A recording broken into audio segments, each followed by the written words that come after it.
లంబోదరం పరమసుందరమేకదంతం రక్తాంతదీర్ఘనయనం పరమం పవిత్రం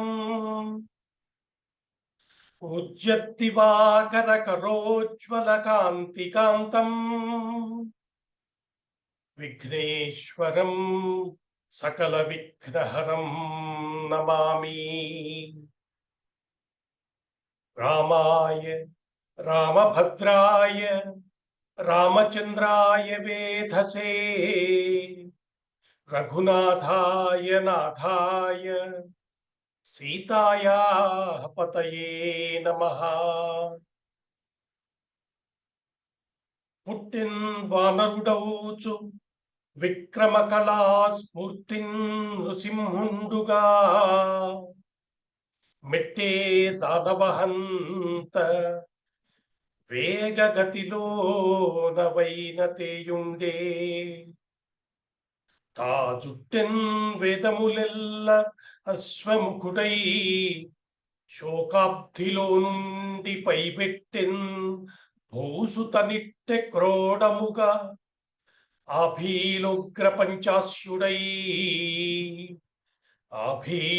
పంచాస్యుడై మెట్టెన్నామది నిదుతూతైదే స్వామి రామచంద్ర ప్రభు.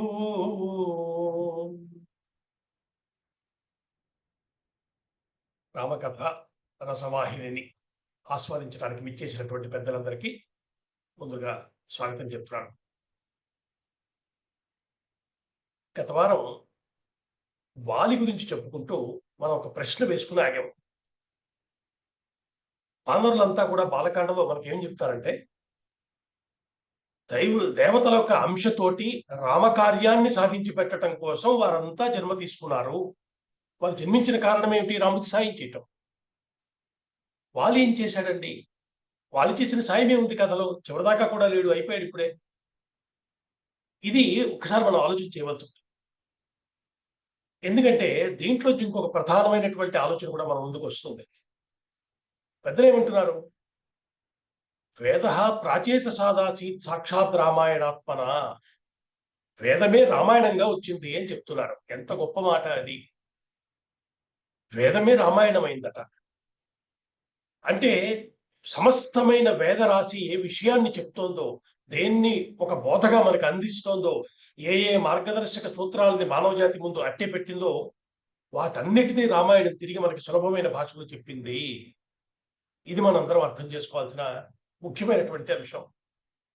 ఎందుకండి ఇది నాకు తెలియటము? చాలా సులభమైనటువంటి సమాధానం ఉంది. నేను హాయిగా జీవించాలనుకుంటున్నాను కాబట్టి. జీవితం యొక్క ఒడిదుడుకుల్ని, కష్ట సుఖాలని చూసిన తర్వాత ఇదేమి జీవితమయ్యా, ఈశ్వరా నన్ను కాపాడు, ఒక అందమైన జీవితాన్ని నాకు ప్రసాదించు అని అడుగుతున్నాం కాబట్టి. మంచి జీవితం కావాలంటే రామాయణం వినాలి. ఇది పెద్దలు చేస్తున్నటువంటి బోధ. మరి ఇప్పుడు వాలికి సంబంధించిన విషయం ఏమిటి అంటే, నిజానికి రామాయణానికి రావటానికి లేదా రామావతారానికి ప్రధాన ప్రయోజనం ఏమిటి? రామావతారానికి అంటే రావణ సంహారం కాదని చెప్తున్నారు. రావణ సంహారము ఆనుషంగికమైన ప్రయోజనం. ఆ పని కూడా చేశాడు రామచంద్రమూర్తి.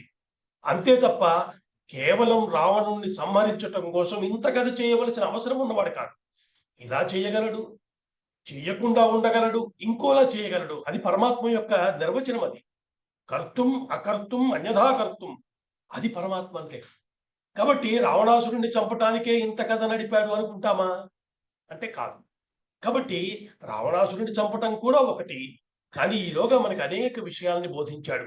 రామ కార్యము అని పదే పదే పెద్దలు చెప్తున్న మాటకి అర్థం ఏమిటంటే, రాముడి పని. రాముడి పని అంటే ఏమిటి?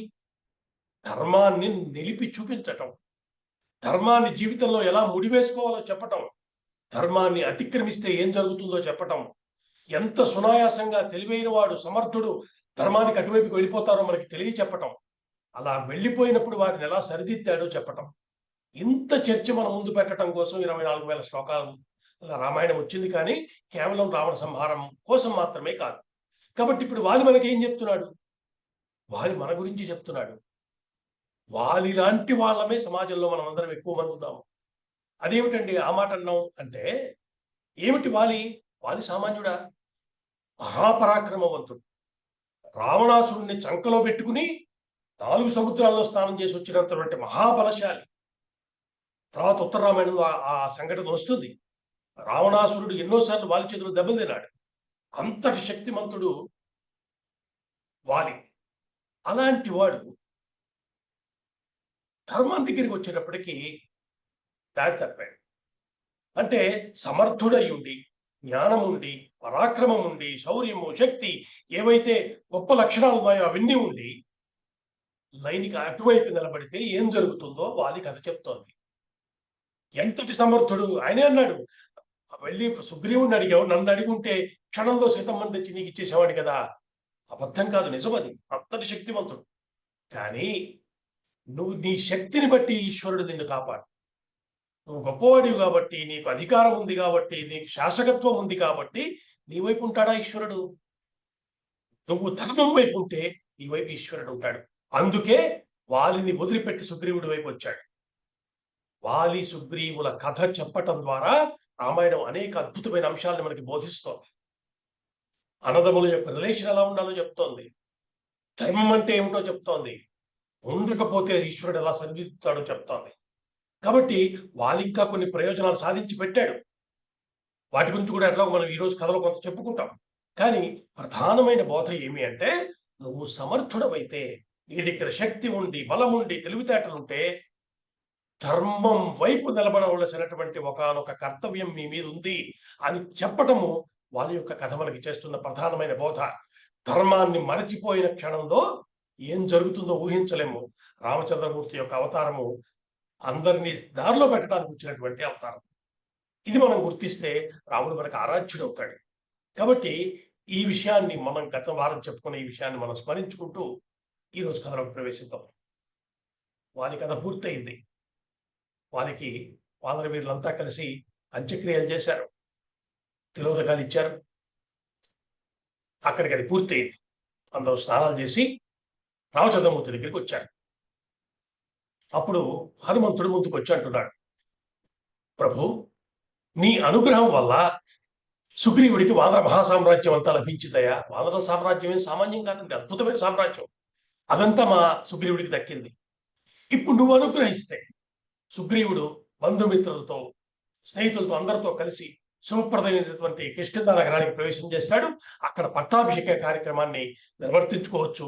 నువ్వు లక్ష్మణస్వామి మీ ఇద్దరూ కలిసి కిష్కింధ నగరానికి విచ్చేసి వానర రాజ్యానికి సుగ్రీవుణ్ణి పట్టాభిషేకుని చేయాలి అని కోరాడు హనుమంతుడు. రామచంద్రమూర్తి అన్నాడు, హనుమ, 14 సంవత్సరాల వనవాసంలో ఉన్నాను నేను. ఇది నాకు దీక్షాకాలం. ఇందులో మా నాన్నగారి కోరిక ఏంటి? నేను వనాల్లో ఉండాలి అని.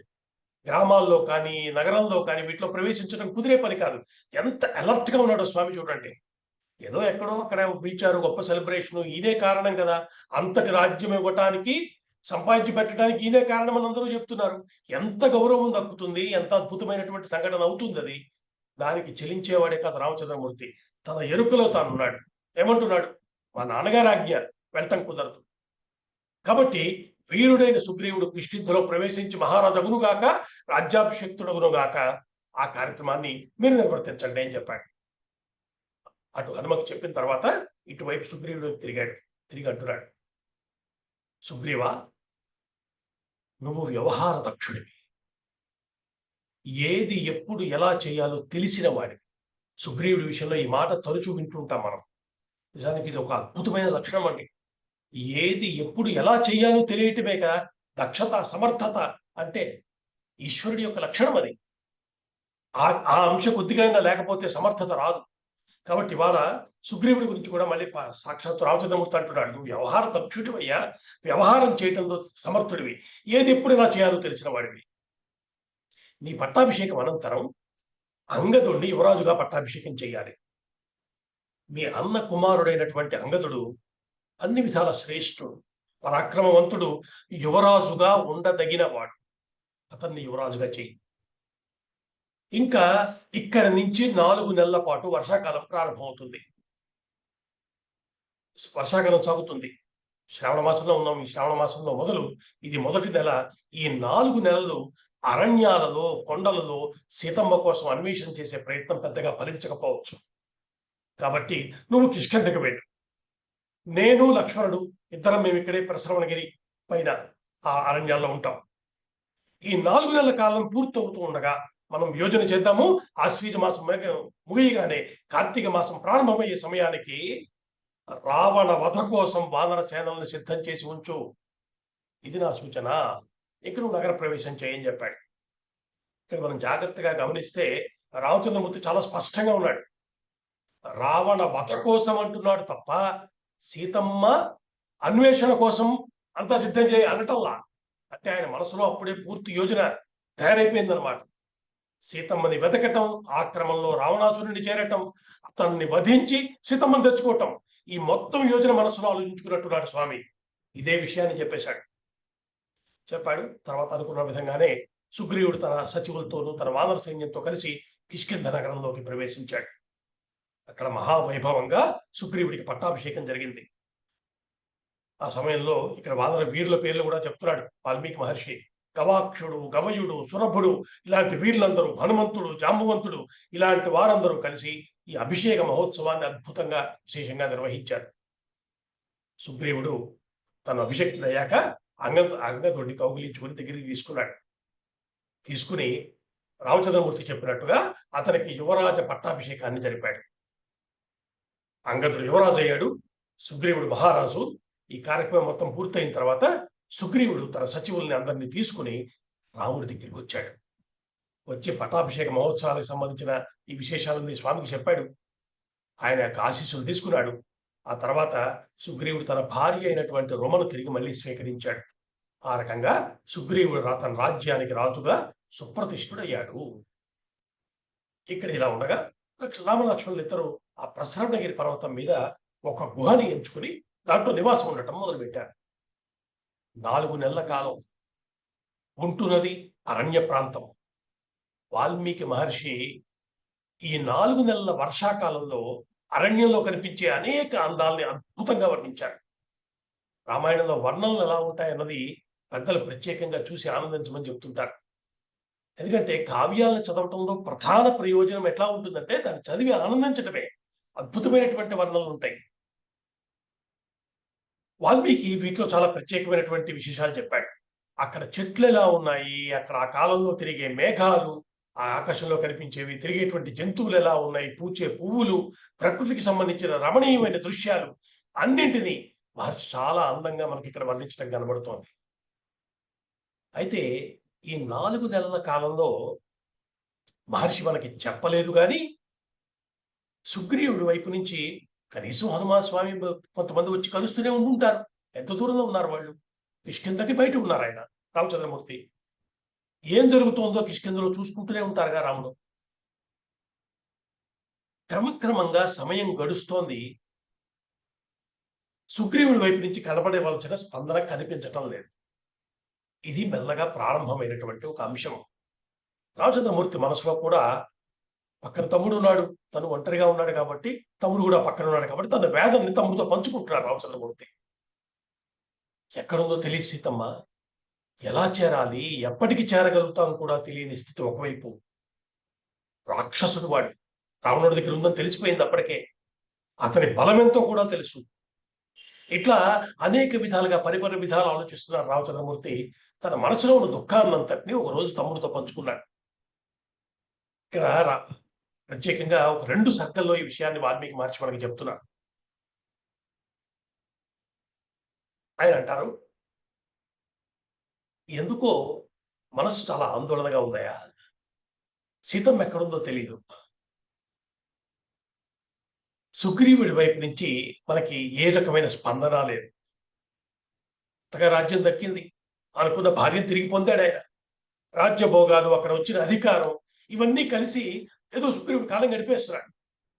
చివరికి ఎట్లాంటి పరిస్థితి వచ్చిందంటే ధర్మాధర్మాలని పరిపాలన కూడా పట్టించుకున్నంత స్థితిలో ఉన్నాడు అక్కడ సుగ్రీవుడు.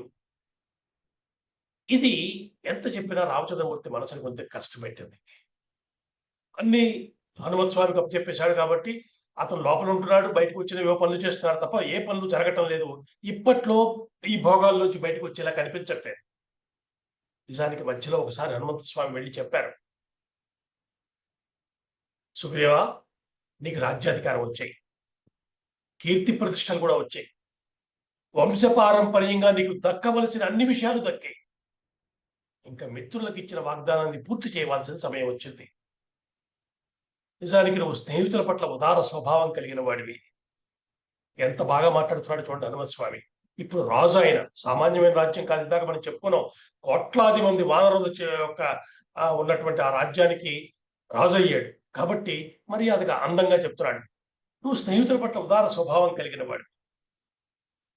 స్నేహితుడు అన్నవాడు నీకు సహాయం చేసినా చేయకపోయినా పూనుకుని సహాయం చేసే నువ్వు, నీకు సహాయం చేసిన వాళ్ళ విషయంలో ఎందుకు వెనకాడతావు? కాబట్టి నువ్వు స్నేహితుల కోసం పని చేయవలసినటువంటి సమయం వచ్చేసింది.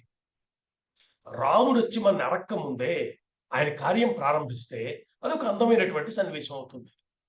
ఏ క్షణమైనా రామచంద్రమూర్తి సీతాన్వేషణ కార్యక్రమం ప్రారంభమవుతుందని ఎదురు చూస్తూ ఉంటుంటాయి. కాబట్టి నీవు దానికి తగ్గ ఏర్పాట్లు చేస్తే బాగుంటుంది అని చెప్పాడు. రామాయణంలో హనుమత్ స్వామి యొక్క పాత్రను గమనిస్తే ఎంత మంచి స్నేహితుడో, ఎంత మంచి సచివుడో.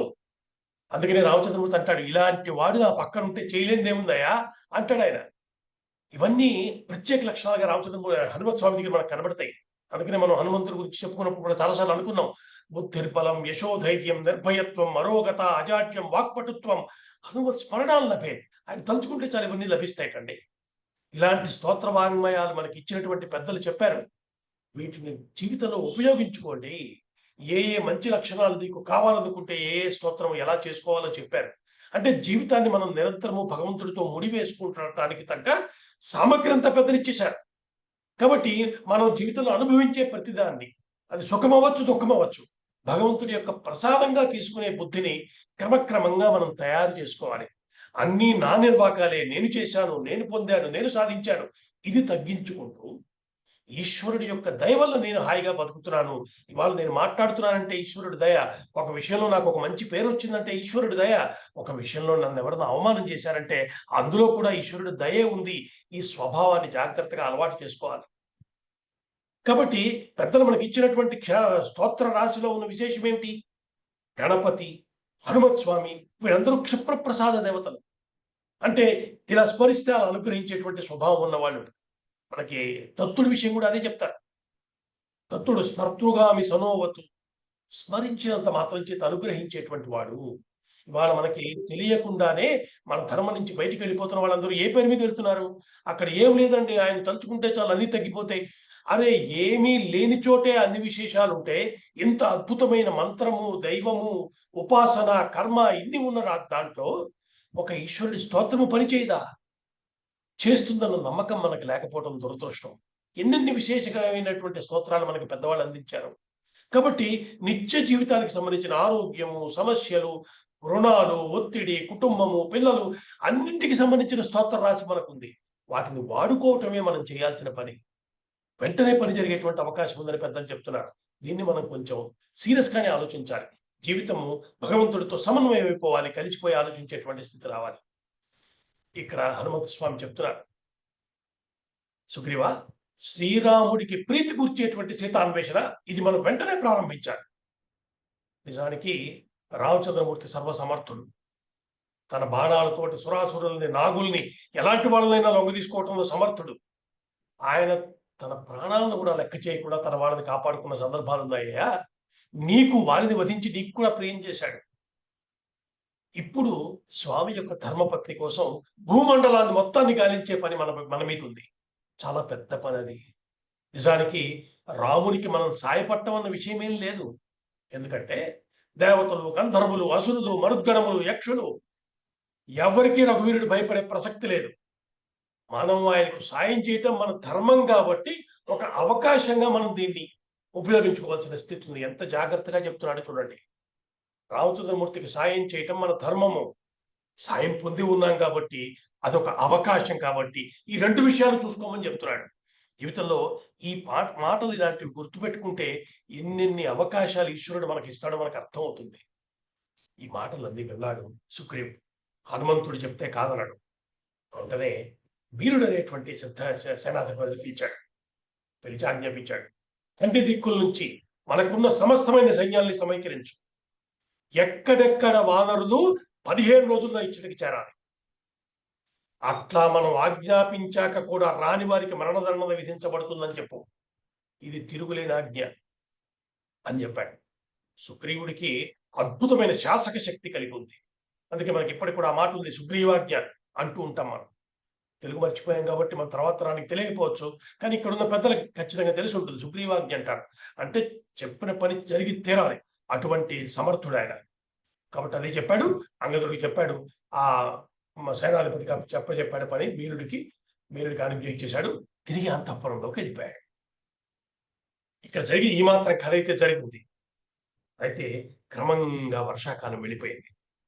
శరత్కాలం ప్రవేశిస్తోంది. కార్తీక మాసం ప్రారంభంలో రామచంద్రమూర్తి ఎదురు చూస్తూ ఉన్నాడు. సుగ్రీవుడి నుంచి ఏదైనా కబురు వస్తుందేమో అని. ఎందుకంటే చేయటానికి ముందు చేయవలసిన పని చాలా ఉంది. వెతకాలంటే సామాన్యమా? భూగోళం మొత్తం వెతకాలనుకుంటున్నారు. ఎన్ని రోజులు కట్టించే స్పందన కనిపించట్లేదు. ఇప్పుడు స్వామి మనసులో కాదు వేదన మొదలైంది. లక్ష్మణుడితో అంటాడు, లక్ష్మణ, ఈ 4 మాసాలు నాకు 4 యుగాలుగా తోచిందయ్యా. రామచంద్రమూర్తికి సీతమ్మ మీద ఉన్న ప్రేమ మనకి తెలుసు. ఆయన మనసు వాళ్ళ కష్టపడింది అనుకుంటున్నాడు. తమ్ముడితో చెప్పుకుంటాడు. ఈ 4 మాసాలు 4 యుగాలుగా గడిచాయి. ఎలా ఉందో సీత? ఎక్కడుందో? సుగ్రీవుడు ఎందుకో మన మీద దయ చూపించటం లేదు. ఈసరికే సీత అన్వేషణ కార్యక్రమం మొదలు పెడతాడేమో అని నేను ఎదురు చూశాను. కానీ అలాంటి ప్రయత్నాలేమీ చేస్తున్నట్టుగా నాకు కనిపించట్లేదు. నిజానికి పరస్పరం సాయం చేసుకుంటామని మా ఇద్దరి మధ్య ప్రతిజ్ఞ కూడా ఉంది. ఒప్పందం చేసుకున్నాం కదా. సీతాదేవిని అన్వేషించడానికి సమయం ఏదో ముందే అనుకున్నాం. నా సాయంతో అతని పని నెరవేరింది. ఇప్పుడు తన ప్రతిజ్ఞను పట్టించుకోవట్లేదు అన్నాక స్వామికి వేదన పెరిగిపోయింది మాటలు అంటున్నప్పుడు. వెంటనే అన్నాడు, కనుక లక్ష్మణ, నువ్వు వెంటనే కిష్కింద వెళ్ళు. వానర రాజుకి నా మాటగా చెప్పు. సుగ్రీవా, ఉపకారానికి ప్రత్యుపకారం చేసే లక్షణం ఉత్తమమైన వాళ్ళ దగ్గర సహజంగా ఉండాలి. నువ్వు ఒక సాయం పొందావంటే తిరిగి సాయం చేయడానికి సిద్ధంగా ఉండాలి. అటువంటి స్వభావాన్ని కోల్పోయిన వారు, అంటే కృతజ్ఞులైన వారి లోకంలో అధములంటారు. ఇచ్చిన మాటకి కట్టుబడి ఉండటం స్నేహధర్మాన్ని నిలుపుతుంది. మిత్రుల సాయంతో తన పనులు పూర్తి చేసుకుని తర్వాత వాళ్ళకి సాయపడని వాళ్ళని కృతజ్ఞులు అంటున్నాం మనం. ఈ మాట చెప్పు లక్ష్మణ. రణరంగంలో నా ధనస్సు ఎక్కువ పెట్టబడిన బాణంతో ఉండటం చూడాలనుకుంటున్నాడా? యుద్ధ భూమిలో నేను విజృంభించే ముందు వజ్రాయుధం లాంటి ధ్వని చేసేటువంటి నా ధనుష్టంకారాన్ని వినదలుచుకున్నాడా? మాట తప్పితే శ్రీరాముని చేతిలో వాలికి పట్టిన దుర్గతే పడుతుంది అన్న భయం సుగ్రీవునికి లేకపోవటం ఏమిటి? లక్ష్మణ, వెళ్ళు. ఒకటే మాట చెప్పు. 4 నెలల కాలం గడిచిపోయింది. ఇకనైనా చేయవలసిన పని మీద దృష్టి పెట్టమని చెప్పు. లేకపోతే మీ అన్న మృత్యుడై వెళ్ళిన మార్గం ఇంకా మూయపడలేదు అని హెచ్చరించు. వాలి వెళ్ళిన త్రోవలో వెళ్ళే ప్రయత్నం చేయకమని చెప్పు. సమర భూమిలో నా బాణఘాతానికి వాళ్ళొక్కడు మాత్రమే హతమయ్యాడప్పుడు. ఇప్పుడు చేసిన ప్రతిజ్ఞ పాటించకపోతే సపరివారంగా మృత్యులోకానికి వెళ్ళిపోతాడు. ఈ మాట చెప్పు అన్నాడు రామచంద్రమూర్తి. చూడండి, అనుకోకుండా స్నేహానికి ఎంత కష్టం వచ్చిందో. రామచంద్రమూర్తి ఇంత మాట అన్నాడంటే దీంట్లో 100% ధర్మమే ఉన్నది. ఆవేశం లేదు. ఆవేశంగా చెప్పినట్టు కనబడ్డా గమనించుకోవాల్సిన విషయం ఏంటంటే, ఇంత విషయంలో ఎక్కడైనా అనుచితమైన లేకపోతే ధర్మానికి వ్యతిరేకమైన మాట ఒక్క మాట కూడా లేదు. చేయవలసిన పని చాలా ఉన్నది. 4 నెలల సమయం ఇచ్చారు. 4 నెలల సమయంలోనూ ఏమీ చేసినట్టుగా రామచంద్రమూర్తికి విషయం ఏమీ తెలియలేదు.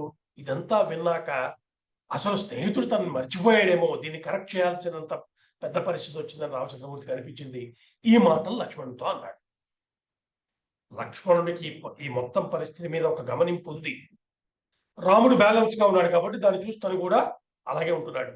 ఎప్పుడైతే అన్నగారి నోట్లోంచి ఈ మాటలు వచ్చాయో, అన్నగారి మీద ప్రేమ ఉన్నవాడు, ఆయన బాధపడితే తట్టుకోలేడు. అది అన్నగారి మీద ఆయనకున్న ప్రేమ. ఎప్పుడైతే అన్నగారి నోట్లోంచి ఈ మాటలు విన్నాడో ఈయనకు వచ్చేసింది కోపం. అన్నయ్య, సుఖ దుఃఖాల్లో పాలు పంచుకోవటం మిత్రుల లక్షణం. కానీ వానరుడైన సుగ్రీవుడు మనకి మిత్రుడై అలా ప్రవర్తించడం లేదు. తన పని పూర్తయింది. వాలి వధించబడ్డాడు. రాజ్యలాభం కలిగింది. భార్య చేరువైంది. ఇక మన విషయం మర్చిపోయాడు. సుగ్రీవుడు మతి భ్రమించి తుచ్చమైనటువంటి ఇంద్రియ సుఖాల్లో ఉన్నాడు. నిజంగా బుద్ధి లేనివాడు సుమా. అన్నా ఇంక నేను కోపాన్ని ఆపుకోలేను. మాట తప్పిన సుగ్రీవుని ఎప్పుడే శిక్షిస్తాను. ఆ భయానికి వెంటనే సీతాదేవి అన్వేషణకు బయలుదేరతాడు అని ధనస్సును తీసుకుని బాణం తీసుకుని లేచాడు. కంగంలో లేచి నిలబడ్డాడు. వెంటనే రాముడు సుగ్రీవుడు లక్ష్మణుడు ఆపాడు. లక్ష్మణ, కంగారపడకు. నీ వంటి వాడిని ఆలోచించకూడదు. వివేకంతో ఆలోచించి మిత్రుల్ని సరిదిద్దాలి. మనకి కోపం వచ్చింది నిజమే, కానీ సుగ్రీవుని చంపటం మన ఉద్దేశం కాదు, శిక్షించటం మన ఉద్దేశం కాదు. ఇప్పుడు అతని దగ్గరికి వెళ్ళినప్పుడు సౌమ్యంగా మాట్లాడు. అతనికి చెప్పవలసిన విషయాన్ని స్పష్టంగా చెప్పు. నాకు తెలిసి ఆ మాత్రం హెచ్చరిక సుగ్రీవుడికి సరిపోతుంది. కాబట్టి ఒక్కసారి వెళ్ళి మాట్లాడిరా అని లక్ష్మణుడిని పంపించాడు. ఈ విషయాన్ని మనం కొంచెం విస్తారంగా చెప్పుకునే ప్రయత్నం ఎందుకు చేస్తున్నామంటే, జీవితంలో అనేక సమస్యలు వస్తాయి, కాన్ఫ్లిక్ట్ ఆఫ్ ఇంట్రెస్ట్ వస్తాయి. మన వాళ్ళతోనే మనకి తేడా వస్తుంది. వచ్చినప్పుడు దాన్ని ఎంత జాగ్రత్తగా పరిశీలించుకోవాలో, పరీక్షించుకోవాలో, ఎంత జాగ్రత్తగా పరిష్కరించుకోవాలో ఇక్కడ రామాయణం మనకి చెప్పేటువంటి బోధ. జీవితానికి సంబంధించిన విషయాలను చెప్పుకోవాలని కూర్చున్నాం కాబట్టి ఈ విషయాల్ని మనం కొంచెం వివరంగానే చెప్పే ప్రయత్నం చేసుకుందాం. కాబట్టి ఈ మాట చెప్పాడు. అన్న ఆజ్ఞాపించిన రీతిగా కిష్కింధ వైపు బయలుదేరాడు లక్ష్మణుడు. వెళుతూ ఆలోచించుకుంటాడు సుగ్రీవుడితో చెప్పాల్సిన విషయాలు. వాటికి సుగ్రీవుడు ఇచ్చేటువంటి ప్రత్యుత్తరాలు ఎలా ఉంటాయి, దానికి తాను చేయవలసిన సూచనలు ఏంటి, ఇవన్నీ ఆలోచించుకుంటున్నాడు. ఒక కార్యాన్ని నిర్వహించగలిగేటువంటి సమర్థత కలిగిన వాళ్ళు చేసే పద్ధతి ఇది. ఆయన ఏమనొచ్చు, దానికి నేనేం చెప్పాలి, అన్ని రకాల కోణాల్లో పరిశీలించుకుంటూ వెళ్ళిపోతున్నాడు. ఒక పక్క అన్నగారి బాధను చూసిన వాడు కాబట్టి లోపల అసంతృప్తితో కూడిన కోపం ఉంది. చాలా వేగంగా కిష్కింధలో ప్రవేశిస్తున్నాడు. అక్కడ మహర్షి అన్నాడు, ఒక మహాగజం వెళ్తున్నట్టుగా ఉంది అతని యొక్క నడక తీరు. లక్ష్మణస్వామి రావటాన్ని వానరవీరులు చూశారు. కోపంతో ఉన్నటువంటి లక్ష్మణుడి కళ్ళు ఎర్రబడ్డాయి. పొగతో కూడుకున్నటువంటి అగ్నిలా వెలుగుతున్నట్ట. సహజంగానే ఆయన స్వభావమైనటువంటి సర్పంలా కనిపిస్తున్నాడు అంటున్నారు. అందరూ ఆయన చూడగానే కంగారు పడుతున్నారు. ఆయన వస్తున్నాడు. వస్తుంటే గబగబా అంగదుడు ఎదురొచ్చాడు. ఎదురొచ్చి స్వాగతం చెప్పాడు. చెప్తే అంగదుడికి చాలా క్లుప్తంగా తను వచ్చిన సందర్భం ఏమిటో చెప్పారు లక్ష్మణస్వామి. అంగదుడు గబగబా ఆయన కూర్చోబెట్టాడు. లోపలికి పరిగెత్తాడు. తండ్రి గారి దగ్గరికి వెళ్ళాడు. అప్పటికే సుగ్రీవుడు మితిమీరినటువంటి మత్తులో ఉన్నాడు. అంగదుడు ఏదో చెప్పబోతున్నాడు. అతను పెద్ద పట్టించుకున్న దాఖలా లేదు. ఈలోగా ఇంకో ఇద్దరు మంత్రులు కూడా అక్కడికి వచ్చారు. అందరూ కలిసి సుగ్రీవుడితో చెప్తున్నారు, రాజా, సోదరులైనటువంటి రామలక్ష్మణులు మహాత్ములు. ఎందుకంటే రాజుగారితో మాట్లాడాలి, ఇలాగే మాట్లాడాలి, వేరే దారి లేదు. రామలక్ష్మణులు మహాత్ములు, సత్యసంధులు, మనకి ఆప్తమిత్రులు. పైగా వారు మహారాజు కుమారులు. గుర్తుపెట్టుకో, నువ్వేదో సాయం చేస్తే తీసుకునే స్థితిలో ఉన్నవారని అనుకోకు. వారు మొత్తం భూమండలానికి రాజులైనటువంటి దశరథ మహారాజు గారి పుత్రులు. మీకు రాజ్యాన్ని ప్రసాదించిన వారు గుర్తు చేస్తున్నారు. ఆ అన్నదమ్ముల్లో ఒకడైన లక్ష్మణుడు ధనుర్ధారే వచ్చి మన ద్వారం దగ్గర నిలబడ్డాడు. రామచంద్రమూర్తి పంపించాడు ఆయన్ని. కాబట్టి వెంటనే మీరు ఆయన్ని కలవాలి. అతనికి కోపం తగ్గించేలా ప్రవర్తించాలి. శ్రీరాముని ఆశీస్సులు కోరుకోవాలి. కాబట్టి బయలుదేరండి అని చెప్పారు. లక్ష్మణుడు వచ్చాడన్న వార్త విని సుగ్రీవుడు కంగారుగా లేచాడు. అతను అంటాడు, నేను లక్ష్మణుని పట్ల గాని రాముడి పట్ల గాని తప్పుగా ఏం ప్రవర్తించలేదే, ఇప్పుడు నా మీద ఎందుకయ్యా కోపం అని ఆలోచన పడ్డాడు. అప్పుడు అంటాడు, ఒక మంచి మాట అన్నాడు అక్కడ. నిజానికి మంచి స్నేహాలు సంపాదించుకోవటం సులభం, నిలబెట్టుకోవటం కష్టం అంటున్నాడు సుగ్రీవుడు. ఇది మనందరం ఆలోచించుకోవాలి. మనకి ఎంతమంది మంచి స్నేహితులు ఉన్నారు, మనం స్నేహం మీద ఎంత టైం ఇన్వెస్ట్ చేశాము. అంటే ముందు మనం మంచి స్నేహితులం అయితే కదా మంచి స్నేహితులు మనకి దక్కేది. ఈ విషయాలు ఆలోచించుకోవద్దా? స్నేహానికి సంబంధించిన ఒక ప్రధానమైన మాట కదా ఇది. మంచి స్నేహాలు సంపాదించుకోవటం సులభం, నిలబెట్టుకోవటం కష్టం. మానవ సంబంధాలు ఎలా నిలబెట్టుకోవాలో, ఎలా ఆలోచన చేసుకోవాలో రామాయణం మనకి చెప్తోంది.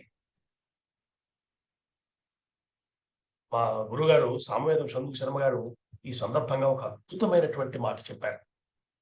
మనం శ్రద్ధగా విని పట్టుకుని నోట్ చేసుకోవాల్సిన మాట. వారు అంటారు, మానవ సంబంధాలన్నీ అంటే మన కుటుంబ సంబంధాలన్నీ కూడా, స్నేహాలు కానీ బంధుత్వాలు కానీ, ఇవన్నీ ధర్మం ఆధారంగా జరగాలి. అంతే తప్ప రాగద్వేషాలు, ఇష్టాయిష్టాలు ఆధారంగా జరగకూడదు. ఈ మాట చెప్తారు వారు. ఇది రామాయణం చెప్తున్నటువంటి బోధగా మనం తీసుకోవాల్సి ఉంది.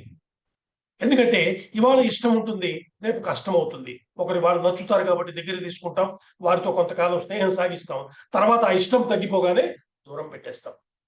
ఇవాళ మనం చూపించే రాగం ఆ తర్వాత ద్వేషంగా మారితే మళ్ళీ వాళ్ళని దూరం చేసుకుంటాం. అదే ధర్మం ఆధారంగా. ధర్మం ఆధారం అంటే ఏమిటి? ఇవాళ మనకి దక్కినటువంటి కుటుంబ సంబంధాలన్నీ ఎక్కడి నుంచి వచ్చినాయి? మన అన్నదమ్ములు, మన అక్క చెల్లెళ్ళు, మన ఇంటికి వచ్చినటువంటి అల్లుళ్ళు, కోడళ్ళు, వీళ్ళంతా ఎవరు? ధర్మం ఆధారంగా వచ్చారు. ఈ సనాతన ధర్మం ఇచ్చినటువంటి సంబంధాలవి. ఇవాళ వాళ్ళతో కష్టమైన సహిస్తే ఆ బంధం ఇచ్చేటువంటి మాధుర్యం అద్భుతంగా ఉంటుందని చెప్తోంది రామాయణం. ఇది మనం ఆలోచించుకోవాలి. నాతో ఇవాళ సరిగ్గా ప్రవర్తించాడా లేదా అన్నది కాదు బేసిస్. మానవ సంబంధాల మధ్య ధర్మము ఇది నా వ్యక్తి, నావాడు అని ఒకసారి అనుకున్నాక చాలా విషయాలను తట్టుకోవాల్సి వస్తుంది, సహించవలసి వస్తుంది. కానీ అలా సహిస్తే దక్కేటువంటి ఫలితం చాలా మధురంగా ఉంటుంది.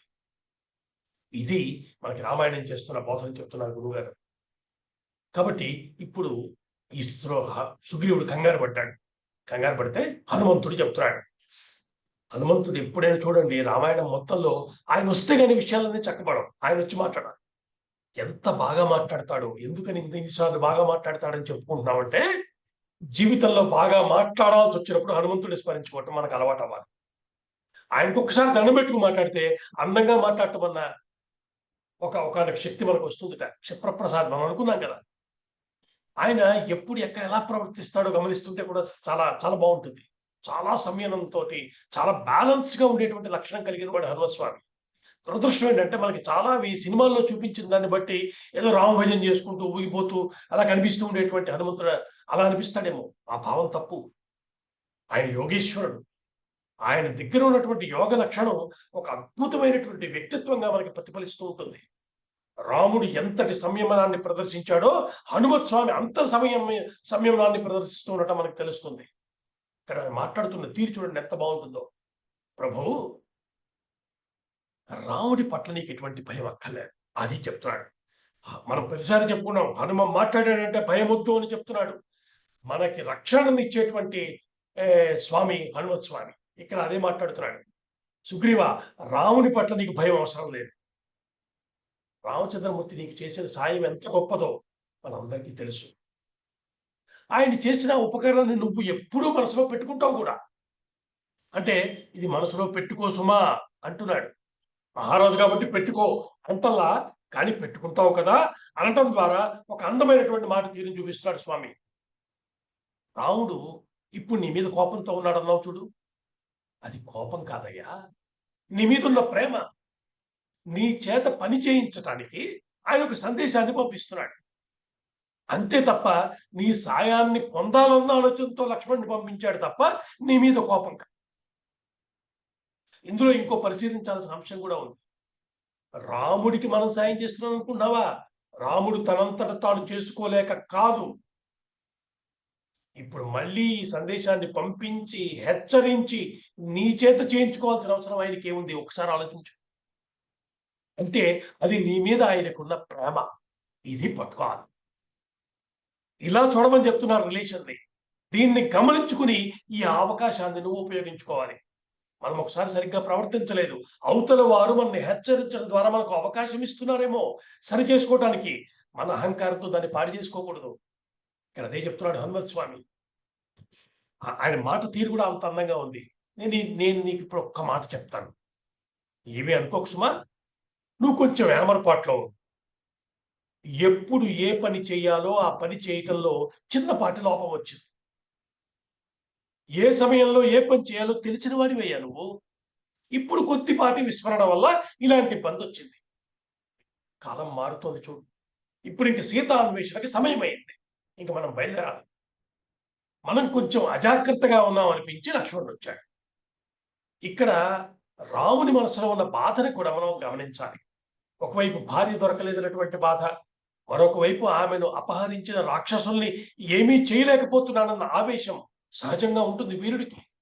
ఈ రెండు కలగలిపి ఆయన కొంచెం ఆవేశంతో నీకు కబురు చేసినట్టు అనిపించినా మనం సహించాలి. ఇప్పుడు లక్ష్మణుడు వచ్చాడంటే దాంట్లో ఒక న్యాయం ఉంది. ఇప్పటికే జరిగినటువంటి ఆలస్యాన్ని సరిచేయవలసిన బాధ్యత మనపై ఉంది. నిజానికి రాముని వల్ల పొందిన ఉపకారం ఇప్పటికీ నీ మనసులో ఉండనే ఉంది. ప్రత్యుపకారం చేయవలసినటువంటి సమయం వచ్చింది. ఇంకా ఆలస్యం చేయకు. ఇప్పుడు ఈ పరిస్థితి దాటడానికి కోపంతో వచ్చిన లక్ష్మణుని మనం ఎలా ఎదుర్కోవాలి అన్నది కదా నీ సమస్య. ఆయన దగ్గరికి ఎలా వెళ్ళాలి? ఏం చేయాలని కదా! ఒక్కటే ఉపాయం ఉంది. తిన్నగా లక్ష్మణుడి దగ్గరికి వెళ్ళు. నమస్కరించు. తప్పు ఒప్పుకో. అంతే. క్షమించేస్తాడాయన. ప్రభూ, నేను ఇలా మాట్లాడానని వేరే అనుకోకయ్యా. ఎందుకంటే నువ్వు తప్పు చేశావంటున్నాను. కానీ అలా అంటున్నందుకు అన్యథా భావించకు. నిజమే నేను ఆ మాట అంటున్నాను. నువ్వు తప్పు చేశావంటున్నాను. కానీ అన్యథా భావించకు. మంత్రిగా నా ధర్మం అది. సరి అయిన సమయంలో సరి అయిన సలహా ఇవ్వటం నా వృత్తి ధర్మం. అలా తీసుకో తప్ప నిన్ను తప్పు చేశావన్నాను అది మనసులో పెట్టుకో. ఎందుకంటే మంత్రి అయిన వాడు హితంగా మాట్లాడాలి తప్ప ఎచ్చకాలు మాట్లాడకూడదు కదా! నిజంగానే రాముడికి కోపం వచ్చేసి ఉంటే నువ్వు మిగలవు, రాజ్యం మిగలదు. కాబట్టి ఆ స్థితి రాకుండా మనం జాగ్రత్త పడాలి. ఇంత వివరంగా నీకు ఎందుకు చెప్తున్నానంటే నీ కోపం తెప్పించాలని కాదయ్యా. రామచంద్రమూర్తి నుంచి ఆశించటం, ఆయన మన నుంచి ఆశించటం న్యాయం. లక్ష్మణ స్వామి కోపం తెచ్చుకోవడంలో కూడా న్యాయం ఉంది. ఇంకా స్పందించవలసిన బాధ్యతే మన మీద ఉంది. ఎంత తొందరగా మనం ఆ పని చేస్తే అంత తొందరగా చక్కబడుతుంది. ఇంత వివరంగా చక్కగా హనుమస్వామి మాట్లాడాడు. మంత్రిగా వినయంగా మాట్లాడాడు. హితం చెప్పాడు. హెచ్చరిక కూడా ఉంది. వీటన్నిటిని చక్కగా చూపించారు హనుమత్ స్వామి. ఇది మనం ఆయన యొక్క వైభవం గురించి స్మరించుకున్నప్పుడు చెప్పుకోవాల్సిన విషయం. హనుమంతుడు చెప్పిన మాటలన్నీ సుగ్రీవుడు ఎప్పుడు విన్నట్టే జాగ్రత్తగా విన్నాడు. సుగ్రీవుడి దగ్గర ఉన్న మంచి లక్షణాల్లో ఒకటి. ఆయన చెప్తే ఎప్పుడు కాదన్నాడు. విన్నాడు జాగ్రత్తగా. అయితే ఈలోగా లక్ష్మణ స్వామి కిష్కింధలోకి ప్రవేశించాడు. వీళ్ళు మాట్లాడుకుంటున్న టైంలో లోపలికి వచ్చాడు. ప్రాకారాలు ఉంటాయి. మొదటి ప్రాకారం దాటాడు. రెండో ప్రాకారం దగ్గరికి వచ్చి దాటాడు. అక్కడ లోపల స్త్రీలు సంచరించటం చూశాడు. ఎప్పుడైతే స్త్రీలు సంచరించటం కనిపించిందో ఇంకా చోటుకి వెళ్ళటం భావ్యం కాదు కాబట్టి అక్కడ ఆగిపోయాడు. ఆగిపోయి చేతిలో ఉన్న ధనస్సు తీసుకుని ధనుష్టంకారం చేశాడు. ఆ శబ్దానికి కిష్కింధ మొత్తం ఉడికిపోయింది. ఇప్పటిదాకా హనుమంతుడు చెప్పిన మాటలు వింటూ డోలాయమాన స్థితిలో ఉన్నాడు సుగ్రీవుడు. ఆయన చెప్పింది కరెక్టే అనిపిస్తోంది. వెళ్ళి మనం శరణ వేడాలా, నమస్కరించాలా, లేకపోతే ఏం ఆలోచిస్తున్నాడు. ఈలోగా ఈ శబ్దం వినబడింది. భయం వేసింది. ఇలా లాభం లేదు అనుకున్నాడు. వెంటనే తారను పిలిచాడు. పిలిచి ఆమెతో చెప్తున్నాడు, చూడు నువ్వు ముందు నువ్వు కనబడితే ఆయన కోపం కొంత తగ్గుతుంది. నువ్వు కనిపించగానే నువ్వెవరు చెప్పడానికి అని అన్నాడు. నీ పట్ల దారుణంగా ప్రవర్తించడం. ఎందుకంటే మహాత్ముడు కదా. మహాత్ములైన వారు స్త్రీలను చాలా మర్యాదగా, గౌరవంగా చూడటం మనకు తెలుసు. భారతదేశం యొక్క వైభవాన్ని ఇక్కడే పట్టుకోవాలండి. నహి స్త్రీషు మహాత్మానః క్వచిత్ కుర్వంతి దారుణం. ఇది రామాయణంలో చెప్పబడ్డ వాక్యం. మహాత్ములైన వారు స్త్రీల పట్ల దారుణంగా ప్రవర్తించరు కదా. ఎంత మర్యాదగానో వ్యవహరిస్తారు కదా. అది భారతదేశం అండి. స్త్రీలతో ఎంత మర్యాదగా మాట్లాడాలో, ఏ లిమిట్స్ లో ఉండి మాట్లాడాలో ఈ ఒక్క వాక్యం చాలు భారతదేశం యొక్క ఔన్నత్యం తెలుసుకోవటానికి. ప్రపంచవ్యాప్తంగా ఉన్నటువంటి దేశాల చరిత్ర చూస్తే స్త్రీ పట్ల వారికి ఉన్న భావాలు ఏమిటి? అదే స్త్రీ అంటే ఆత్మ లేనిది, భోగ వస్తువు, పిల్లల్ని కనటానికి ఉపయోగించేది, ఇలాంటి మాటలే చెప్పారు వాళ్ళు. మనము ఇలాంటి అద్భుతమైనటువంటి వాక్యాలని ఉపాసిస్తూ వస్తున్న వాళ్ళం. స్త్రీ ఎత్ర నార్యస్తు పూజంతే రమంతే తత్ర దేవతా అని కదా మనకు పెద్దలు చెప్పారు. ఎక్కడ స్త్రీలు గౌరవించబడతారో అక్కడ దేవతలు ఉంటారని చెప్తున్నారు. కాబట్టి ఈ విషయాల్ని మనం మన పిల్లలకి చెప్పడం అవసరం కాదా? అందుకోసం రామాయణం వినాలి. ఇప్పుడు ఆయన వెళ్ళి చెప్తున్నాడు, తారా నువ్వు వెళ్ళి మాట్లాడు. నువ్వు మాట్లాడితే ఆవేశం తగ్గుతుంది. కాస్త ప్రశాంత చిత్తుడవుతాడు. ఇటువంటి వాడి దగ్గరికి వచ్చి నేను మాట్లాడు అన్నాడు. ఆయన వేసిన స్ట్రాటజీ ఫలించింది. ఆ తల్లి వెళ్ళింది. తార వెళ్ళి లక్ష్మణస్వామి ముందర ఆవిడ రాగానే స్వామి లేచి కూర్చున్నాడు. నిజానికి స్త్రీలను తేరిపార చూడటం కూడా భారతీయ పురుషుల లక్షణం కాదు. రామాయణంలో చెప్తోంది. అతను కొంచెం తల వంచి లక్ష్మణస్వామి తార చెప్తున్న మాటలు వింటున్నాడు. తార అంటోంది, నాయనా లక్ష్మణ, కోపాన్ని వదిలిపెట్టవయ్యా. ఇక్కడ నీ ఆజ్ఞని పరిపాలించే వాళ్ళు ఎవరున్నారు అసలు? నిన్ను నీ కోపాన్ని ఎదుర్కోగలిగిన సాహసం ఇక్కడ ఎవరికి ఉంది? కాబట్టి దయించి ప్రసన్నుడు కా అంది. అంత అందంగా మాట్లాడింది. అయితే లక్ష్మణుడు ఆమెతో మాట్లాడుతున్నాడు. అమ్మా, నువ్వెందుకు వచ్చావో నాకు అర్థమైంది. నీ ప్రభు తరపున నాతో మాట్లాడటానికి వచ్చావు. అయితే ఇప్పటికే చాలా ఆలస్యం చేశాడు నీ ప్రభు. నేను ఎందుకు కోపంగా ఉన్నాను అని కదా నువ్వు అడుగుతున్నావు. కోపం వదిలిపెట్టి అంటున్నావు కదా. కానీ మీ ప్రభు ధర్మాన్ని విడిచిపెట్టి సుఖభోగాల్లో మునిగి తేలుతూ తాను చెయ్యాల్సిన పని చేయటం లేదు. దీన్ని నువ్వెందుకు గమనించటం లేదు? నీకు తెలియదా? మద్యపానం అన్ని వ్యసనాల్లో కల్లా ప్రమాదకరమైంది. దాంతోటి 4 పురుషార్థాలని కోల్పోతాడు పురుషుడు. అటువంటి మద్యపానంలో మునిగి తేలుతూ మీ ప్రభు తాను చేయాల్సిన పనులు చేయటం లేదు. మంచి స్నేహాన్ని పోగొట్టుకోబోతున్నాడు. నేను వినదాన్ని బట్టి నువ్వు కార్యాన్ని చక్కబెట్టడంలో సమర్థురాలు. ఇప్పుడు నీ ప్రభు చేత సరైన పని ఎలా చేయించాలో నువ్వే చూడాలి అన్నాడు. ఆమెకు అర్థమైంది. విషయం చాలా సీరియస్ గానే ఉందని తెలిసిపోయింది. ఆవిడ అంటుంది, స్వామి నువ్వు చెప్పింది నిజమే. ఇప్పటికే చాలా లోపం జరిగింది. కానీ కొత్తగా లభించిన రాజ్యం, చాలా కాలానికి దక్కిన భార్య, వీటి వల్ల కొంచెం లోపం జరిగింది తప్ప అతడు ఈసరికే మీ పని మీద దృష్టి పెట్టున్నాడు. చేయటం మొదలుపెట్టాడు కూడా. నువ్వు మాయందు దయతలిచి లోపలికి రా, ముందు లోపలికి వచ్చి కూర్చో అని స్వాగతం చెప్పి లోపలికి తీసుకెళ్ళింది. లోపలికి వెళ్ళేటప్పటికి ఎదురుకుండా సుగ్రీవుడు కనబడ్డాడు. అంజలి దోయిలించి నిలబడున్నాడు.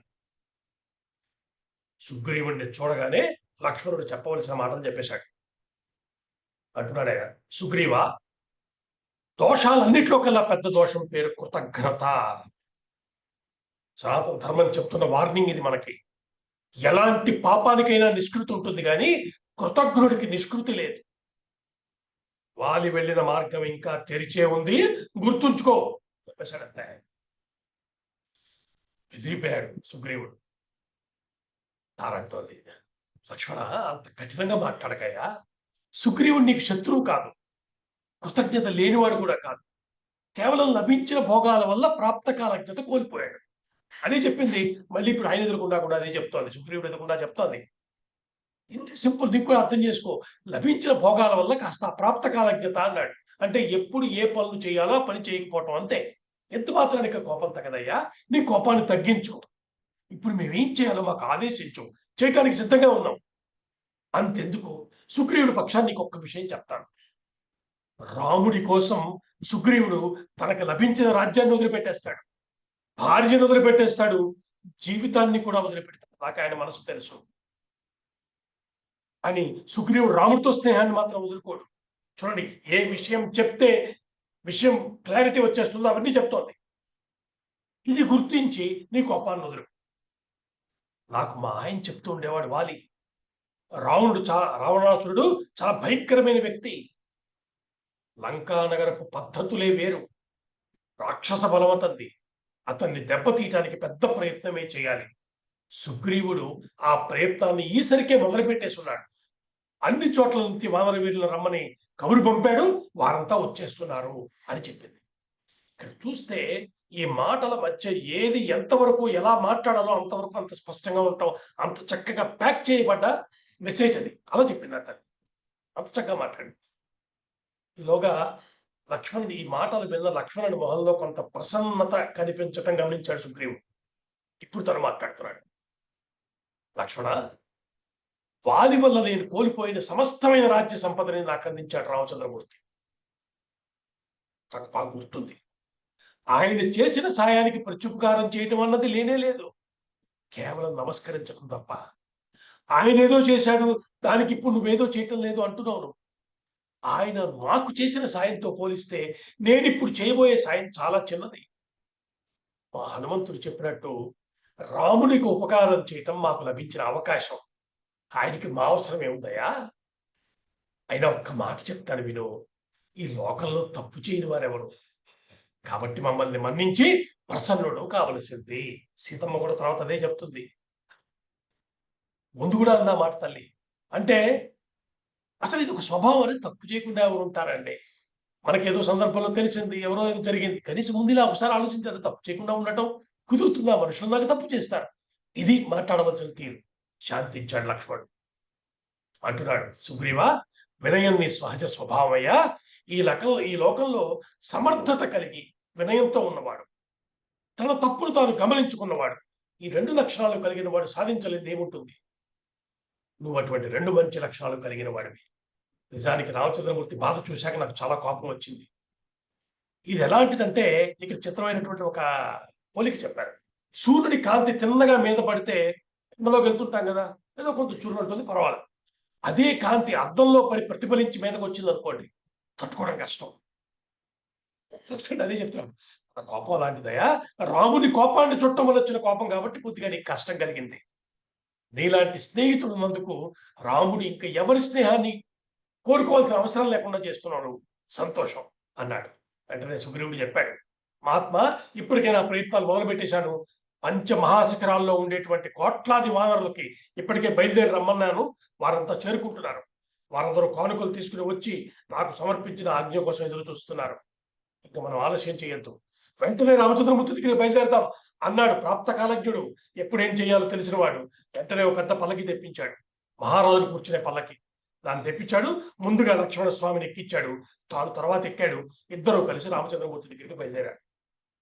కొంచెం ఇంకా రాముడి దగ్గరికి పూర్తిగా వెళ్లకుండానే కొంచెం దూరంలోనే పల్లకి ఆపించి కిందకి దిగి ఇద్దరు నడుచుకుంటూ రామచంద్రమూర్తి దగ్గరికి వెళ్ళారు. రామచంద్రమూర్తి దర్శనం అవగానే సుగ్రీవుడు సాష్టాంగ నమస్కారం చేశాడు. చేసి రాముని ఎదురుగా నేలపై కూర్చుని నమస్కరించి మాట్లాడుతున్నాడు. రాముడు సుగ్రీవుని చూడగానే అంటాడు, సుగ్రీవా, భోగాలు అనుభవించడం అన్నది జీవితంలో అవసరమే. దాన్ని మనం కాదనకూడదు. కానీ లోకంలో మొదటి 2 పురుషార్థాలైనటువంటి ధర్మాన్ని, అర్థాన్ని వదిలేసి కేవలం కామంలోనే, అంటే కేవలం కోరికలు తీర్చుకోవటంలోనే మునిగి తేలేవాడు చెట్టు కొమ్మ మీద నిద్రించిన వాడితో సమానం. చెట్టు కొమ్మ మీద నిద్రిస్తే ఏమవుతుందండి? అది అటువంటి ప్రమాదాన్ని మనం కొని తెచ్చుకోకూడదు నాయన అని చెప్తున్నాడు. సుగ్రీవుడు వెంటనే రామచంద్రమూర్తికి నమస్కరించి, స్వామి ఇంకా దాని మీద చర్చ లేదు. ఆయన చెప్పాడు, ఈయన ఒప్పుకున్నాడు. ఆ ముందు నుంచి అదే మోడ్లో ఉన్నాడు కదా. చెప్పాడు, స్వామి నేను నీ పనికి సంబంధించిన ప్రయత్నాలు మొదలు పెట్టేశాను. ఇదిగో ఇప్పటికే అనేక మంది వానర వీరులు అనేక ప్రాంతాల నుంచి ఇక్కడికి వచ్చేస్తున్నారు. వచ్చిన వారందరూ సమర్థులయ్యా, సామాన్యులు కాదు, మహాబలవంతులు. ఒక్కొక్క వానర వీరుడి వెనకాల కోట్లాది మంది వానర సైన్యం ఉంది. అటువంటి సర్వ సమర్థులైన వారంతా ఇక్కడికి వచ్చారు. నేను వారి గురించి ఒక్కసారి చెప్తాను విను అంటూ సుగ్రీవుడు తన దగ్గర ఉన్న సైన్యం ఏమిటి, వారి శక్తి ఏమిటో చెప్తున్నాడు. ఎలాంటి వాళ్ళు ఉన్నారు? శతవలి, కేసరి, గవాక్షుడు, ధూమ్రుడు, నీలుడు, మైందుడు, ద్వివితుడు, ఇలా వీరందరి కింద కోట్ల కొలది వానర సైనికులు ఉన్నారు. ఆ వారు చెప్తున్నటువంటి ఆ సంఖ్యలు వింటే మనకు ఆశ్చర్యం వేస్తుంది. అటువంటి భూగోళం మీద ఉన్న సమస్తమైన ప్రాంతాల్లోంచి వచ్చినటువంటి వానర వీరులు వారు. అలాగే మన హనుమంతుడు, ఆయన కింద పనిచేసేవారు కోట్లాది మంది వానరులు ఉన్నారు అంటూ ఇలా విస్తారమైన వానర సైన్యాన్ని, దానిలోని వారి నాయకుల్ని రాముడు రామచంద్రమూర్తికి పరిచయం చేశాడు. రాముడు సంతోషించాడు. సుగ్రీవా, నీ సైన్యాన్ని, నీ సమర్థతని చూశాక నాకు నమ్మకం కలిగింది. అయితే ముందుగా సీతమ్మ ఎలా ఉందో కనుక్కోవాలి. క్షేమంగా ఉందా, ఎక్కడుంది, ఈ విషయం తెలుసుకోవాలి అన్నాడు. అనగానే వెంటనే సుగ్రీవుడు అంగీకరించాడు. ఒకసారి యాక్షన్లోకి దిగాడంటే సుగ్రీవుడు చాలా వేగంగా పనిచేస్తాడు. వెంటనే వినుతుడు అనేటువంటి యోధుని పిలిచాడు. అతని నాయకత్వంలో వేలాది మందిని తూర్పు వైపు వెళ్ళి వెతకండి అని పంపించాడు. దక్షిణ దిక్కుకి, అప్పటికే దక్షిణ దిక్కు వైపు వెళ్ళటము ఇవన్నీ మనం ముందు చెప్పుకున్నాం. కాబట్టి దక్షిణ దిక్కుని ప్రధానమని గుర్తించి అంగదుడిని నాయకుడిగా పెట్టి జాంబవంతుడు, హనుమంతుడు లాంటి వీరులందరినీ ఏర్పాటు చేసి వారందరినీ దక్షిణ దిక్కు పంపించాడు. ఉత్తర దిక్కుకి శతవలి అనేటువంటి నాయకుడిని, పడమర దిక్కుకి సుషేణుణ్ణి నాయకుడిగా చేసి అతని బృందాన్ని పంపించాడు. ఎవరిని ఎటు పంపించినా ఆ మార్గంలో వచ్చేటువంటి వివిధ ప్రాంతాలు, వాటి విశేషాలు ఇవన్నీ ఇక్కడ విస్తారంగా సుగ్రీవుడు చెప్పడం మనకు కనిపిస్తుంది. అంటే అటువైపు వెళ్తే ఏ ప్రాంతానికి చేస్తారు, అక్కడి నుంచి ఎటు వెళ్ళాలి, ఏం జరుగుతుంది, అక్కడ ఏముంది, ఏ ప్రమాదం పొంచి ఉంది, ఏ జాగ్రత్త తీసుకోవాలి, ఇలా మొత్తం చెప్పాడు. ప్రతి దిక్కుకి చెప్పాడు. తూర్పు, పడమర, ఉత్తరం అన్ని వైపులకి ఎటు వెళ్ళినా ఈ జాగ్రత్త సుమా, ఇక్కడ ఇలా ఉంటుంది, ఇది చూసుకోండి అని చెప్పి పంపించడం ఇక్కడ విస్తారంగా సుగ్రీవుడు చెప్పాడు. అదంతా వాల్మీకి మహర్షి మనకి రామాయణంలో చెప్పాడు. దాని మీద చాలా విశేషమైన పరిశోధనలు కూడా చేశారు పెద్దలు. ఎంత లెవెల్లో క్యాలిక్యులేషన్స్ వేశారంటే, అప్పుడు ఉత్తర దిక్కున ఎటువైపు వెళ్తే ఏమేమి ఉందని చెప్పారో మ్యాప్ పెట్టుకుని పాయింట్ చేసుకుంటూ చూసుకుంటూ వెళ్ళారు. ఎంత బాగా టాలీ అయ్యాయంటే అవి అప్పటికి ఇప్పటికీ భూమి యొక్క రొటేషన్తో సహా లెక్క వేసుకుని చూస్తే చాలా భాగాలు సరిపోతున్నాయి కూడా. అంత అద్భుతమైనటువంటి వివరణ రామాయణంలో మనకు కనబడుతుంది. ఇలాంటి విశేషమైన ఫలితాలు పరిశోధనలు రామాయణం మీద చాలా మంది చేశారు. అవన్నీ కలిపి రామాయణం యొక్క వైభవాన్ని, రామ కథ జరిగినటువంటి తీరుని మనకి కళ్ళకు కట్టినట్టు చెప్తోంది. ఇట్లాగా మొత్తం చెప్పాడు. ఇలా అన్ని బృందాలను ఏర్పాటు చేసిన తర్వాత సుగ్రీవుడు హనుమంతుడి వైపు తిరిగాడు. తిరిగి ఆయనతో చెప్తున్నాడు, ప్రత్యేకంగా దగ్గరికి పిలిచి, హనుమ, నీలాంటి శక్తివంతుడు మన బృందంలో ఇంకొకరు లేరు. సీతాన్వేషణ కార్యక్రమాన్ని ప్రధానంగా సాధించుకురావాల్సిన వాడివి నువ్వే. నీతోటి సమానమైనటువంటి శక్తి కలిగిన వాడు భూమిపైన గాని, ఆకాశంలో కానీ, అంతరిక్షంలో కానీ, మళ్ళీ ఆకాశం వేరు అంతరిక్షం వేరు, ఆకాశంలో కానీ, అంతరిక్షంలో కానీ, జలంలో కానీ ఎక్కడైనా నీ వేగంతో పోల్చగలిగిన వాడు మరొకడు లేడు మన సైన్యంలో. నీ తండ్రితో సమానమైనటువంటి బల పరాక్రమాలు కలిగిన వాడివి. అంతేకాదు, నువ్వు విశేషించి శారీరక శక్తి ఎంత ఉందో బుద్ధి శక్తి అంత కలిగిన వాడివి. ఏ ప్రాంతంలో ఏ సమయంలో ఎలా ప్రవర్తించాలో బాగా తెలిసిన వాడివి. కార్య సాఫల్యత నీ సహజ లక్షణము అంట. ఇది కార్య సాఫల్యత హనుమస్వామి యొక్క సహజ లక్షణము. ఆయన ఉన్నాడంటే విజయము సిద్ధమని ఇది చెప్తున్నాడు అంటూ సుగ్రీవుడు హనుమంతుడిని విశేషంగా పొగిడాడు. ఇదంతా ఎక్కడ జరుగుతోంది? రామచంద్రమూర్తి ఎదుర్కొండా జరుగుతోంది. మీరు ఎప్పుడైనా గమనించండి, మన కావ్యాల్లో మన ధర్మంలో చాలా చోట్ల పొగడటం అన్నది ఉంటుంది. పొగట్టం అంటే ఏదో ఇచ్చకాలు చెప్పటం కాదు, ఉన్నవిలోని పోగేసి చెప్పటం కాదు. నిజానికి రాజులకు కూడా వంది మాగధుడు అనేది ఉంటారు. మనం గతంలో కూడా ఒకసారి చెప్పుకున్నాం. ఈ వంది మాగధుడు చేసేటువంటి పని చాలా విశేషమైనటువంటి పని అండి. అంటే రాజులు వాళ్ళ ఆ రాజకీయపరమైనటువంటి విషయాల్లో ఉండిపోతారు కాబట్టి వారికి తరచు గుర్తు చేస్తూ ఉంటారు. వంది మాగధులు చేసే పని ఏమిటంటే, ఇక్కడ కూడా చూడండి, ఎవరిని పొగిడినా దాని వెనకాల ఒక ప్రణాళిక ఉంటుంది. ఏవేవి వారి చేత మనం సాధింపజేయదలుచుకున్నామో వారికి ఉందని గుర్తు చేయటం, ఆ సమర్థత గురించి చెప్పటము. వారు చెప్తారు, మీ నాన్నగారు ఇలాంటి వారయ్యా. రాజులు కూడా అదే చెప్తారు, నువ్వు ఇలాంటి వంశంలో ఉన్నవాడివి, మీ తండ్రి గారు ఇలాంటి ధర్మాత్ముడు, ఇలాంటి గొప్ప పని చేశాడు, ఇక్కడ ఈ విజయాన్ని చేశాడు, ఇక్కడ ఈ తప్పు చేయకుండా జాగ్రత్త పడ్డాడు అని ఇలా స్తోత్రం చేస్తారు. ఏదో నోటికొచ్చిన 4 మాటలు చెప్పడం కాదు. ఇది ఎందుకంటే మనిషి మీద ఆ పొగడ్త పని చేసినట్టుగా మరో ఏ విషయము పని చేయదు. పొగడ్తకి లొంగని వారు ఎవరున్నారండి? దేవతలు కూడా పొగడ్తలకు లొంగుతారని చెప్తారు. అయితే ఈ పొగడ్తను ఎలా వాడుకోవాలి? పొగడ్త అంటే లేనిది చెప్పటమా? కాదు. ఏది అతని దగ్గర ప్రధానమైన బలంగా ఉందో దాన్ని గుర్తు చేసి పంపించటం.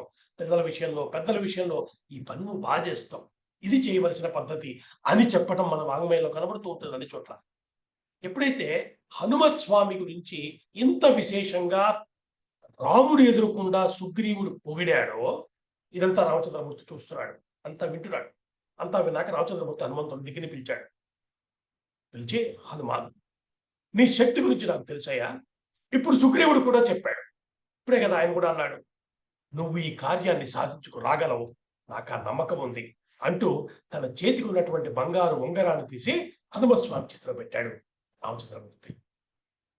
ఆ ఉంగరం ప్రత్యేకత ఏమిటంటే రామాయణంలో చెప్తున్నారు, దాని మీద రామనామము లిఖించబడి ఉంది. దానికే వ్యాస భగవానుడు మరో చోట వ్యాఖ్యానిస్తూ, హనుమంతుడికి రాముడు ఉంగరం ఇచ్చాడు అని కాదు అర్థం చేసుకోవలసింది. దగ్గరికి వచ్చినటువంటి హనుమకి రామచంద్రమూర్తి తనదైన తారక మంత్రాన్ని ఉపదేశించాడు అలా పట్టుకోవాలట. అది రహస్యం అని చెప్పారు. తారక మంత్రము కోరిద దొరకదు, మనం విన్నాం కదా. రామ మంత్రము సామాన్యమా అండి? అటువంటి మంత్రాన్ని ఉపదేశించాడని చెప్పటం కోసం, అందుకే సువర్ణమైనటువంటి బంగారం మీద సువర్ణములు, సువర్ణం అంటే చక్కటి సువర్ణము, వర్ణము అంటే అక్షరాలు. ఏమిటా అక్షరాలు? 2 రామయని బ్రహ్మమునకు పేరు. అటువంటి తారక మంత్రము దాని మీద ఉన్నది. అంటే రామచంద్రమూర్తి హనుమత్ స్వామికి తారక మంత్రాన్ని ఉపదేశించాడు. తారక స్వరూపుడైనటువంటి, అదే తారక బ్రహ్మమైనటువంటి రామచంద్రుడు తనదైన తారక మంత్రాన్ని స్వయంగా హనుమత్ స్వామికి ఉపదేశించారు అని చెప్తున్నారు. హనుమ, నువ్వు ఈ ఉంగరాన్ని సీతమ్మ కలుస్తుంది కదా, ఇప్పుడు సీతమ్మకు చూపించు. నువ్వు నా దగ్గర నుంచి వచ్చావు అన్న విషయం రూఢిగా సీతమ్మకు తెలుస్తుంది. చూడండి ఎంత జాగ్రత్తగా ఆలోచిస్తున్నాడు స్వామి. వెళ్ళగానే నేను రామచంద్రమూర్తి దగ్గర నుంచి వచ్చానంటే ఆ తల్లి ఏ స్థితిలో ఉంటుందో నమ్మటం ఎట్లాగా? కాబట్టి ముందే ఆలోచించిన వాడైన వాడు రామచంద్రమూర్తి ఆ ఉంగరాన్ని ఇచ్చాడు. ఇప్పుడు ఎటువంటి సందేహం లేకుండా ఆ తల్లి నిన్ను ఆదరిస్తుంది అని చెప్పాడు. హనుమంతుడు 2 చేతులు దోయిలించి తన చేతుల్లో రామచంద్రమూర్తి ఇచ్చిన ఉంగరాన్ని స్వీకరించి తల మీద పెట్టుకున్నాడు. అలా నిలబడిన హనుమంతుడు ఆకాశంలో నక్షత్రాల మధ్య చంద్రుడిగా ప్రకాశిస్తున్నాడని చెప్తున్నారు. రామచంద్రమూర్తి హనుమత్ స్వామిని ఆశీర్వదించి పంపించారు. అట్లాగా అన్ని బృందాలు వారి వారి దిక్కులకు బయలుదేరాయి. బయలుదేరిన తర్వాత రామచంద్రమూర్తి సుగ్రీవుని పిలిచి ఒక మాట అన్నాడు. ఇందాక నుంచి నేను గమనిస్తున్నానయ్యా, ఏ బృందాన్ని ఎటువైపు పంపిన వారికైనా వారి దారిలో ఎదురవుతున్నటువంటి నదులు, పర్వతాలు, ఈ ప్రాంతాల విశేషాలు ఇవన్నీ చాలా విస్తారంగా చెప్తున్నావే నువ్వు. ఇంతటి భౌగోళిక విజ్ఞానం నీకు ఎలా వచ్చింది అని అడిగాడు. అంటే తను గమనించాడన్న విషయం సుగ్రీవుడికి చెప్పాలిగా. అంతటి విశేషమైన ప్రజ్ఞ కనిపించింది. కనిపించినప్పుడు రామచంద్రమూర్తి ప్రస్తావన చేయకుండా ఎలా ఉంటాడు? చాలా బాగా చెప్పావు నువ్వు. ఎలా వచ్చింది నీకు ఇది అని అడిగాడు. అప్పుడు సుగ్రీవుడు చెప్పాడు, మా అన్నగారు నన్ను మామూలుగా హింసించాడయ్యా. నన్ను చంపాలని ప్రయత్నం చేసి అనేక మంది యోధుల్ని పంపించాడు. వారి నుంచి తప్పించుకోవడం కోసం ఈ భూమండలం అంతా తిరగవలసి వచ్చింది. అనేక సార్లు తిరిగాను. ఎక్కడికి వెళ్ళినా వెనకే వాళ్ళు వచ్చేసేవాడు. ప్రాతకాలంలో లేచి భూమండలానికి 4 వైపులా ఉన్న 4 సముద్రాల్లో స్నానాలు చేసి సంధ్యావందనం చేసుకొచ్చే సామర్థ్యం కలిగిన వాడికి నేను ఎక్కడికి వెళ్తే అక్కడికి రావడం కష్టమే ఉంది. అలా వచ్చేసేవాడు. ఇలా అనేక చోట్ల తిరిగి తిరిగి తిరిగి అలసిపోయిన నాకు ఈ ఋష్యముఖ పర్వత ప్రాంతంలో శరతు కారణం చేత వాలి రాలేడు కాబట్టి ఇక్కడ ఉందామని హనుమంతుడు సలహా ఇచ్చాడు. అప్పటి నుంచి ఇక్కడ స్థిరంగా నివాసం ఉంటున్నాను. అలా అంతటి భౌగోళిక విజ్ఞానము నాకు అనుభవం వల్ల వచ్చింది అని చెప్పాడు. అని ఇక్కడ ఒక గొప్ప మాట అన్నాడు. వాలి తన బలపరాక్రమాలతోటి ఈ భూగోళం మీద ఉన్న ఎలాంటి వానర వీళ్ళు ఎక్కడున్నా వారందరినీ లొంగ తీసుకున్నాడు. లొంగి తీసి వారిని ఏకీకృతం చేశాడు. తను వాళ్ళకి రాజుగా ఉన్నాడు. ఇప్పుడు వారందరూ నాకు అనుచరులుగా లభించారు. అంటే వాలి పరోక్షంగా రామకార్యానికి సాయం చేసినట్టే అయిందిగా. వాలి ఎవరెవరిని నియంత్రించి తన అధీనంలో పెట్టుకున్నాడో వాళ్ళందరూ ఇవాళ సుగ్రీవుడి యొక్క ఆధిపత్యాన్ని అంగీకరించారు. పక్కన రాముడు ఉన్నాడని గుర్తించినట్టున్నారు. కారణం ఏదైనా సుగ్రీవుడు చెప్తున్నాడు. ఇప్పుడు వారందరూ నన్ను మన్నిస్తున్నారు. వారు ఉన్నారు కాబట్టి ఇది ఒక రకంగా విశేషమే అనిపిస్తోంది. ఇది జరిగింది. ఇట్లాగా నెల రోజులు గడిచింది. వాళ్ళంతా వెళ్ళారు. అన్ని దిక్కులకు వెళ్ళి వెతుకుతున్నారు. వెళ్ళిన వారు తిరిగి తిరిగి తిరిగి ఒక్క దక్షిణ దిక్కుకు వెళ్ళిన వారు తప్ప మిగతా వారంతా తిరిగి వచ్చారు. ఎక్కడా సీతమ్మ జాడ దొరకలేదు. ఇంకా దక్షిణ దిక్కు వైపు వెళ్ళిన వారు వాళ్ళ పరిస్థితి ఏంటో ఒకసారి మనం చూద్దాం. మిగతా వారంతా వచ్చేసారు. సీతమ్మ లేదని చెప్పేశారు. అయిపోయింది. వారి కథ అక్కడితో ముగిసింది. దక్షిణ దిక్కుకు వెళ్ళిన వారితో పాటు మనం కూడా వెళ్దాం. వారు దక్షిణ దిక్కులో అరణ్యాల్ని, గుహల్ని, నదీ తీరాల్ని వెతుక్కుంటూ వెళ్ళిపోతున్నారు. అంగుళం గాలిస్తున్నారు. వెతికి వెతికి వెతికి చివరికి ఒక మహాభయంకరమైనటువంటి అరణ్యాన్ని చేరాడు. ఆ అరణ్యం నిర్జనంగా ఉంది. జనం లేరు. అటువంటి భయంకరమైనటువంటి ఒక అరణ్యాన్ని చేరారు. ఏమిటా అరణ్యం అంటే కండు మహర్షి పెట్టిన శాపం వల్ల ఆ ప్రాంతం అంతా అలా అయిపోయిందంటే ఆయన పుత్రుడి విషయంలో ఆయనకు వచ్చిన కష్టానికి ఆయన ఒక శాపం పెట్టాడు. దాంతో అదంతా భయంకరమైన అరణ్యంగా మారిపోయింది. అక్కడ చాలాసేపు వెతికారు. ఓ చోట కూర్చున్నారు. వెతికి వెతికి అలసట వచ్చింది. నిర్వేదం కూడా వచ్చింది. ఇప్పుడు అంగదుడు చెప్తున్నాడు, మనం ఇప్పటిదాకా ఇంతకాలం వెతికామయ్యా. సుగ్రీవుడు ఇచ్చిన 4 రోజుల గడువు కూడా అయిపోయింది. నాయకుడు అంటే ఎలా ఉండాలో చెప్తున్నాడు చూడండి. సమయం అయిపోయింది. అయినా సరే మనం వెతకాలి. ఎందుకంటే వెతకవలసిన ప్రాంతాలు ఇంకా కనిపిస్తున్నాయి. అంతేకాదు నిర్వేదంతో పని మానేసిన వాడు ఎప్పటికీ జయాన్ని పొందలేడయ్యా. ఉత్సాహశక్తితో పనిచేసేవాడికి ఎప్పటికైనా జయం దక్కి తీరుతుంది. కాబట్టి శక్తి మేరకు మళ్ళీ అన్వేషిద్దాం. ప్రయత్నశీలుడికి భగవంతుడి దయ కూడా దక్కుతుంది. ఎప్పుడు చూడండి భగవంతుడితో జీవితాన్ని ముడివేసుకోవటమే ఉన్నది. అది చెప్తున్నాడు ఆయన. కాబట్టి మళ్ళీ వెతుకుతాం. పదండి దొరికేదాకా వెతుకుతామన్నాడు. అందరూ ఉత్సాహంతో లేచారు. మళ్ళీ మొదలుపెట్టారు. మళ్ళీ అన్వేషణ కొనసాగింది. సాగించి చివరకు ఒక పిల ప్రాంతానికి చేరారు. అప్పటికే అలసిపోయారు. తినటానికి కాయలు గాని పళ్ళు గాని ఏమీ లేవు. దాహం వేస్తోంది. ఈ స్థితిలో ఉన్న వారికి ఆ బెల్లం నుంచి కొన్ని పక్షులు బయటికి రావటాన్ని గమనించారు. ఆ పక్షులు వాటిని మనం నీటి పక్షులు అంటాం. అంటే హంసలు, చక్రవాకాలు, బెగ్గురు పక్షులు అని ఇలాంటి నీటి పక్షులు కొన్నున్నాయి. అవి ఆ బెల్లం నుంచి బయటకొస్తున్నాయి. జాగ్రత్తగా గమనిస్తే వాటి రెక్కలన్నిటికి తడి కూడా ఉండటం గమనించారు వీళ్ళు. వాటిని గమనించినటువంటి హనుమంతుడు, ఈ లోపల ఖచ్చితంగా జలం ఉండుంటుంది. కాబట్టి మనం లోపలికి ప్రవేశిద్దాం అని చెప్పాడు. హనుమంతుడు చెప్పిన మాటలు, వారు లోపలికి వెళ్ళటము, ఒక అత్యంత ఆశ్చర్యకరమైనటువంటి ఒక దృశ్యాన్ని వాళ్ళు లోపల చూడటము, ఆ తర్వాత విషయాన్ని విస్తారంగా మనం వచ్చే వారం చెప్పుకుందాం. అంతవరకు సెలవు. స్వస్తి. మంగళం కోసలేంద్రాయ మహనీయ గుణాత్మనే చక్రవర్తి తనూజాయ సార్వభౌమాయ మంగళం. వేద వేదాంత విహస్యామల మూర్తయే పుంసాం మోహన రూపాయ పుణ్యశ్లోకాయ మంగళం. స్వస్తి.